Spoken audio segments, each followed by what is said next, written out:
안녕하세요. 라운제나 스피치 원장 임유정입니다. 자, 오늘은요, 보고의 법칙에 대해서 여러분께 말씀드리겠습니다. 여러분, 보고 잘 하시나요? 예, 보고하러 들어가서 상사에게 오케이 라는 말 들으시나요? 아니면 뭐 보고를 이렇게 하는 거야? 왜 이렇게 주저리 해? 도대체 무슨 말을 하려고 이렇게 들어온 거야? 뭐 이런 얘기를 좀 들으시나요? 다시 보고해! 이러면 좌절 이렇게 하게 되겠죠. 보고를 잘하는 방법, 보고의 법칙, 프랩에 대해서 여러분께 말씀을 드리도록 하겠습니다.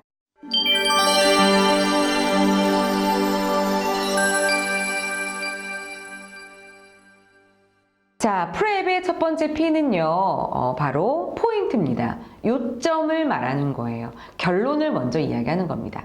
자, 우리 회사에서 워크샵을 하는데 이제 장소를 물색 중입니다. 그래서 장소를 선정해서 보고를 이제 하려고 해요. 그러면 먼저 포인트를 이야기하는 거예요.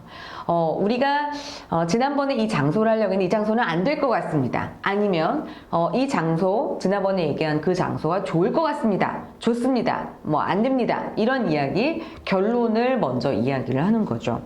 근데 대부분은 결론을 얘기 안 하고 지난번에 회의에서 나왔던 장소를 저희가 전화해서 알아보니 이러이러한 문제점이 있고 그래서 왜 그 문제점이 해결이 뭐 되냐 안 되냐를 물어봤는데 이러면 주저리 얘기하면 부장님이 딱 얘기하죠. 결론이 뭐야? 된다는 거야? 안 된다는 거야? 예. 여기서 결론이 뭐야? 이 결론이 바로 포인트라고 할 수 있습니다. 자, 그 다음에 주장만 이야기하면 안 되겠죠? reason. 예, R은 reason이에요. 그래서 이유가 뭔데? 거기 안 되는 이유가 뭐야? 아니면 되는 이유는 뭐야? 뭐 이렇게 이제 얘기를 하는 거죠. 그 다음에 E는요, 바로 example, 사례에 대한 이야기 하는 거예요. 그래서 이 장소는 안 될 것 같다. 그럼 이제 부장이 왜 그러냐. 근데 예전에 우리가 이와 비슷한 자리에서 워크샵을 한 적이 있었는데 이런 문제점이 발생을 했다. 그 사례에 대해서 이야기를 하는 거죠. 그러면 부장님이 그래서 안 될 것 같아. 고개를 끄덕일 겁니다. 자, 마지막은 뭘까요? 다시 P, 포인트, 요점을 다시 한번 이야기를 하는 거예요. 그래서 이 장소 말고 다른 장소로 저희가 이제 물색을 해보는 게 중요합니다. 물론 다른 장소, 여기에 맞는 제안까지 가지고 가면 너무나 완벽한 보고가 되겠죠. 그래서 이 PREP, 프랩 법칙에 맞춰서 여러분이 보고를 하신다면 보고의 달인이 될 수 있을 겁니다. 자, 여러분이 또 보고를 할 때 주의할 점이 있어요. 첫 번째는 중요한 순으로 보고를 해야 한다는 겁니다. 근데 대부분 중요한 순으로 보고하지 않고 자기가 일한 순서대로 이렇게 보고를 하는 경우가 있는데요. 이 상사는 일한 순서보다는 지금 딱 경중을 따졌을 때 가장 중요한 거를 보고 싶어 합니다. 그래서 첫 번째 회의하거나 보고할 때 중요한 것부터 여러분이 보고를 하셔야 되고요. 두 번째는 결론만 얘기를 하라는 거죠. 결론만. 근데 대부분의 사람들은 결론이라든가 제안, 대안, 어떤 해결 방법 이런 거를 얘기하는 걸 좀 두려워해요. 그래서 문제 제기, 필요성, 배경 이런 얘기를 너무 많이 하는데 그런 이야기를 들을 만한 시간이 상사에게는 없습니다.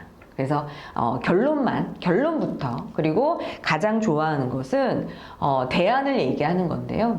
대부분은 문제 해결, 그다음에 대안 이런 것들을 좀 두려워하죠, 말하기. 왜냐면 이제 책임을 져야 되고 그거에 대한 확신이 본인에게 없기 때문에 좀 어려워하는데 이런 어떤 해결, 대안 이런 거를 먼저 내가 파악해서 보고를 해야 한다는 거고요. 그리고 대부분 보고하는 사람들은 막 보고서를 되게 두껍게 막 여러 가지 내용을 막 말하는 경우가 있는데요. 보고서는 얇아야 맛입니다. 그래서 원 페이지로 딱 추려서. 그래서 나머지 중요한 자료는 이 프레젠테이션이나 이런 거는 이제 나중에 좀 이렇게 추가를 하더라도 일단은 보고서는 원 페이지로 짧게 보고를 하는 게 좋고요. 또 이런 사람이 있어요. 그러니까 사안의 중요성과 보고량이 이제 비례를 해야 되는데 자신이 그 일한 거, 자신의 노고와 이제 보고의 양을 맞추는 사람도 있단 말이에요. 그러니까 상사가 보기에는 이게 별 중요한 내용이 아니에요. 이익이 많이 나는 것도 아니고 지금 당장 해야 되는 것도 아닌데 자기가 이제 그걸 열심히 이제 일을 한 거죠. 그래서 그래서 그거를 너무 과하게 이렇게 보고를 하는 경우가 있으면 상사는 이 사람은 이거 이익도 안 나고 별로 중요한 일도 아닌데 왜 이걸 보고하는 거야? 막 이렇게 생각이 들 수 있습니다.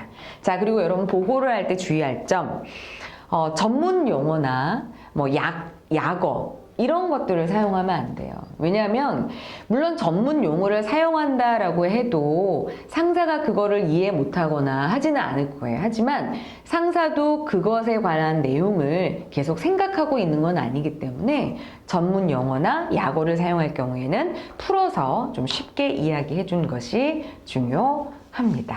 네, 보고할 때 가장 중요한 건 일단은 상사가 뭔가를 이렇게 물어볼 수 있는 질문 리스트를 좀 정하고요. 그 다음에 또 내가 말하고자 하는 결론을 먼저 준비하고 또 그걸 전달을 할 때 너무 팩트 위주보다는 나는 이거에 대해서 관심이 있어요. 저는 이 사안을 처리하는 게 너무너무 흥미로워요. 뭐 이런 느낌을 주면 훨씬 더 상사가 내 보고를 흡족하게 들을 수 있을 거라는 생각이 듭니다. 자, 보고하는 방법에 대해서 함께 이야기해 봤어요. 프랩 법칙. 그리고 보고할 때 주의해야 할 사항 여러분 지키면서 보고를 해보시면 좋을 것 같습니다. 저는 다음 시간에 또 다른 컨텐츠를 뵐게요. 안녕.